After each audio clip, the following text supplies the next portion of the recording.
Welcome to the Story a Day podcast. This is Julie Duffy, encouraging you to be a writer today, not someday. Good morning, good evening, good afternoon. Julie here from Story a Day. I wanted to ask you a question. Have you ever seen this kind of discussion online? Is writer's block real? I know I've talked about this before and you probably know what my answer is. But it drives me crazy because the people who say, oh, plumber's block isn't real, bus driver's block isn't real, those people just get up and do their jobs. And you should just go and sit in your chair and write. Is sort of true, but sort of not. And if we look at the Olympics this week, I think you can see that blocks are not to be dismissed. And I don't just mean the starting blocks. I mean, swimmer's block is real. Gymnast's block is real. So why not writer's block? We don't call it swimmer's block and gymnast's block. We call it, in the case of Simone Manuel, who was overtraining and had weak muscles and spiking heart rate and didn't know if she was going to be able to swim in the Olympics. We call it something different. We call it overtraining syndrome. In the case of Simone Biles, we talk about mental wellness, because physically she was in peak condition, but mentally she lost her ability to center herself in the air, which is, frankly, freaky and supernatural anyway. So, shouldn't be surprised, but I digress. The fact is, confidence and skills go together. And when people say writer's block doesn't matter, I think what they're saying is don't give in to it. If I'm being generous, I think that's what they're saying. They're saying you can get through it. But just saying, without giving you the tools to get through it, then it's not going to happen. Like the Simone Manuel, the swimmer, she had to work with a sports specialist, and she had to ease off on the training and whatever she had to do to make those symptoms go away and fix it, she did. Simone Biles walked away and sat and cheered on her teammates, and maybe she'll go to a sports psychologist and figure out what's happening, or maybe she'll decide that she doesn't want to do that stuff anymore.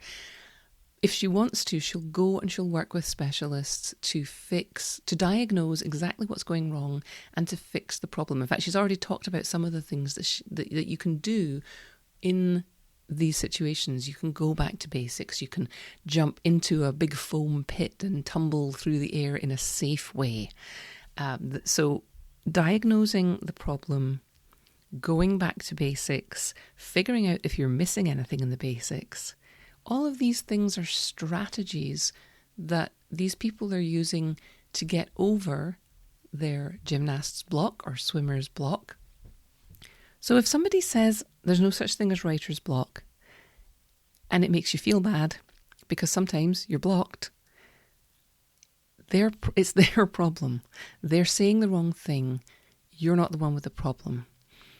When people say things like that, it's discounting the fact that writer's block is a syndrome that we use to represent a bunch of symptoms. And the symptoms are things like you can't get through the middle of the story.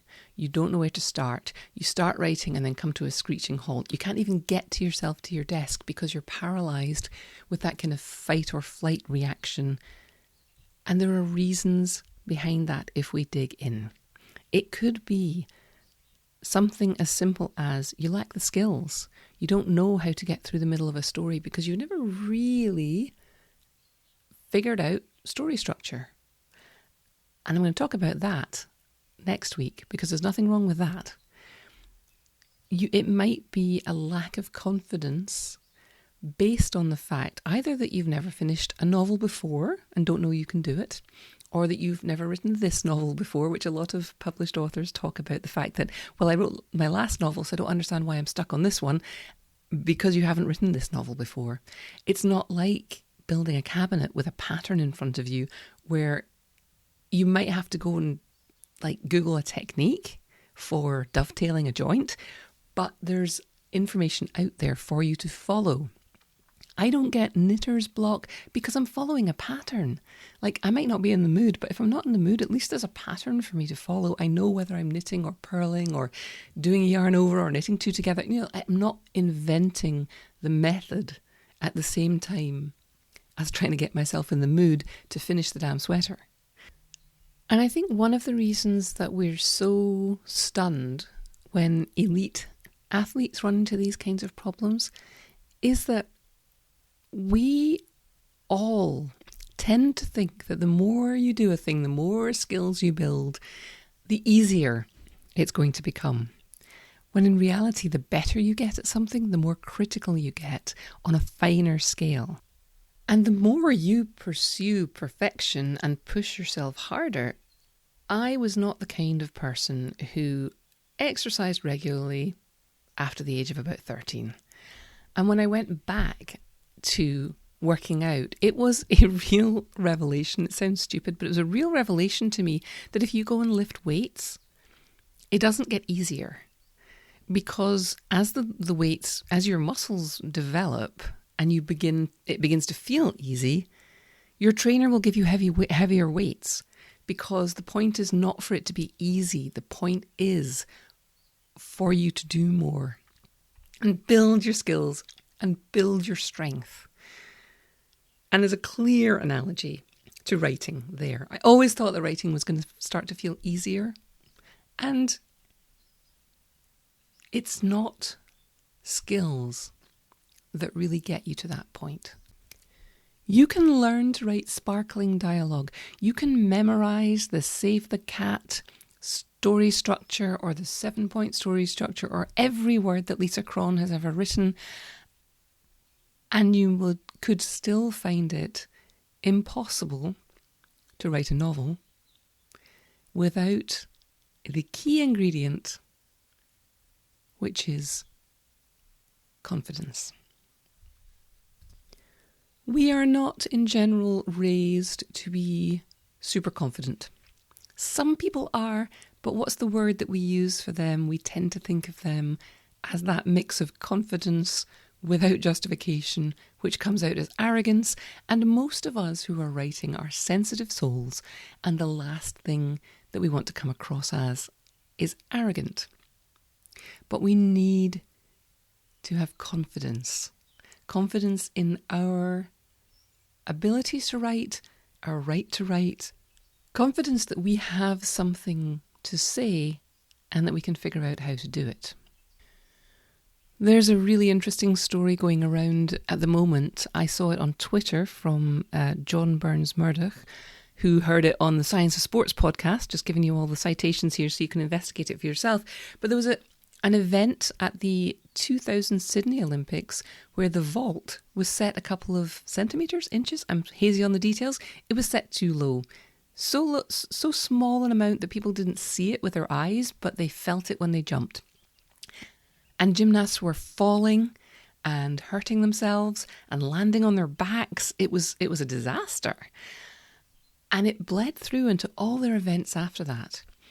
Gold medalists, people with skills named after them, were failing to do not just the vault, but all of the other skills and, I don't know what they're called, exercises that they were supposed to be doing after that. So, uneven bars, stuff on the beam, floor exercises, all because they had failed to vault properly.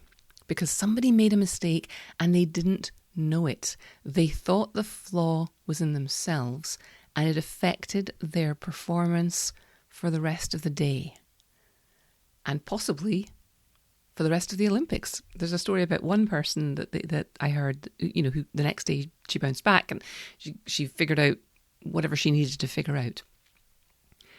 But confidence and self-belief is so important. Elite athletes know this, sports psychologists know this, writing coaches know this too, but it doesn't get talked about as much and it's not treated with the respect that it deserves.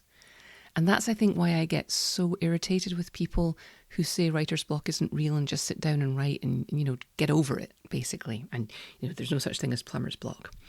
I get so irritated with that because we know from other realms just how important it is to have your head in the right space. And what endeavour could it be more important for us to have our heads in the right space than one where we're making up worlds in our heads? So if you're struggling with your writing, if you're struggling with your confidence, if you're struggling to get to the desk, I am sending you a massive virtual hug.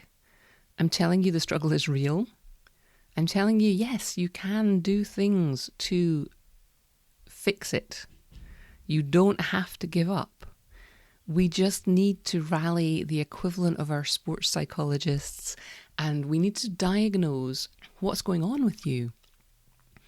And then you can start taking little steps, going back to the basics, taking little steps that get you closer to where you want to be as a writer. You don't just walk away. You don't just say, well, I guess writing's not for me then, because I don't have a problem not writing. A lot of people say they can't not write. That's, I think, once you're in the daily habit of pursuing your writing. At a lot of points, it's very easy not to write. It's easier not to write than it is to write on some days. That doesn't mean you're not a writer. And I do not give you permission to think that it does.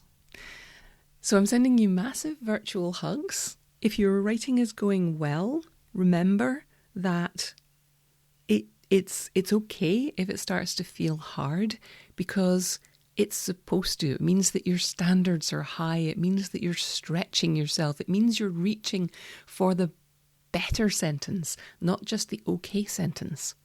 And if you're writing the okay sentence, that's probably fine too, because we can fix it all. It's just pixels and ink. And I hereby give you permission, if you run across one of those articles that says writer's block isn't real, to not read it and instead click away and find 5 minutes worth of video of babies laughing or dogs carrying ducks on their back, because that will be a much, much better use of your time. It will get you into a happy headspace. It will relax you. It will reduce the cortisol in your system, which is making you tense, instead of reading that article, which you probably disagree with, which is probably telling you that you're just not enough. And that's just not true.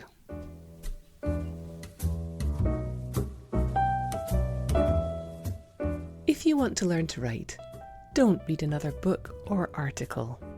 Start writing. I'm here to invite you to consider the Story a Day 3-day challenge.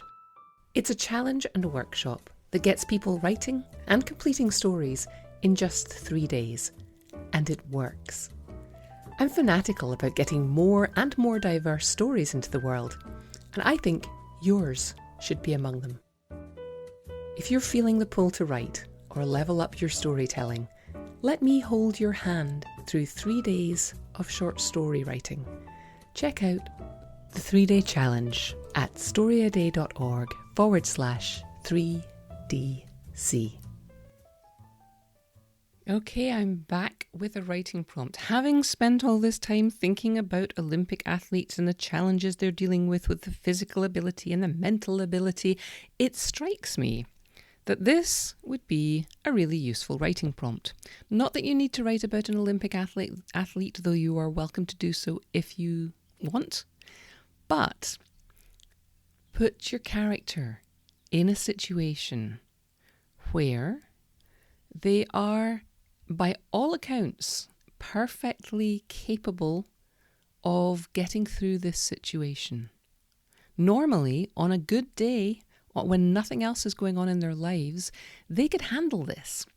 Maybe they're in a traffic jam, or maybe they're in a classroom, or maybe they are dangling from the side of a cliff. And that could be okay, because they're a experienced cliff climber, rock climber person. But today, something is wrong.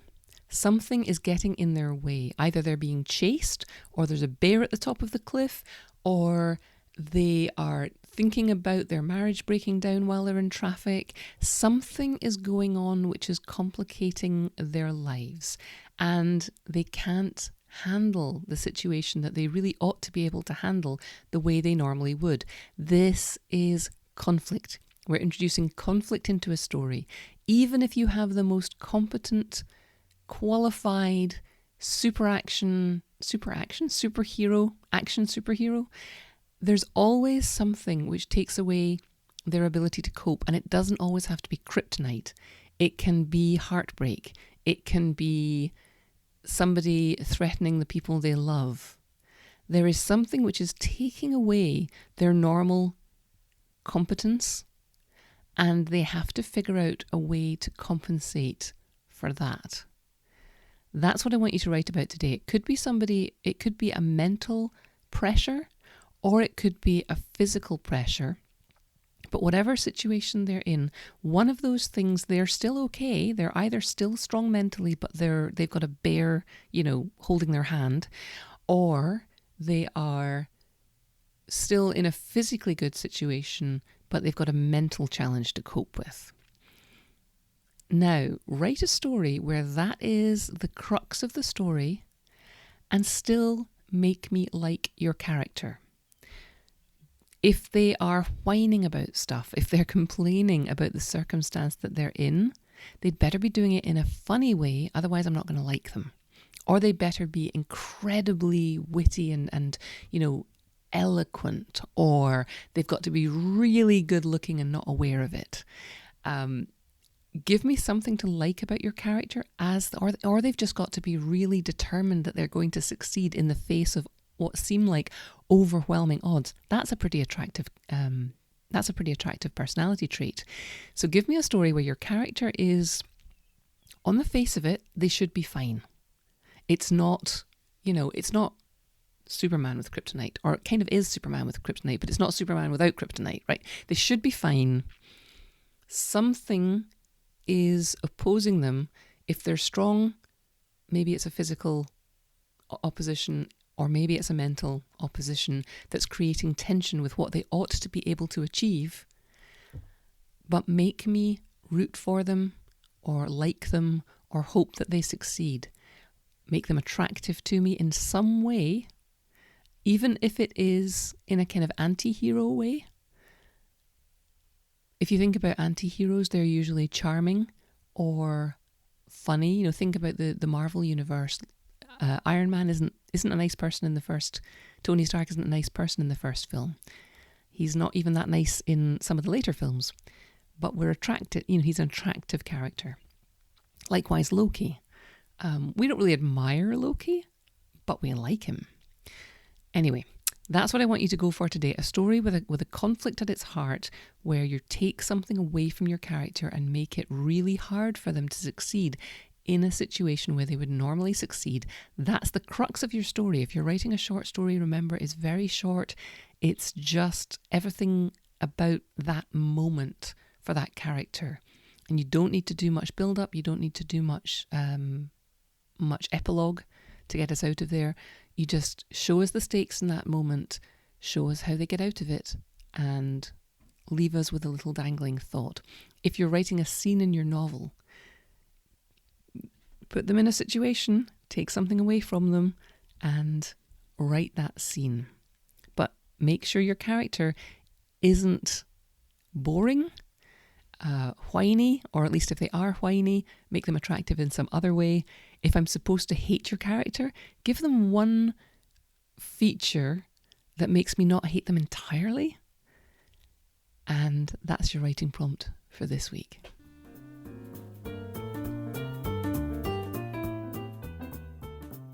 Thanks for listening. Why not come over to the blog at storyaday.org and check out this week's writing prompts and articles. And in the meantime, have a great creative week, and of course, keep writing.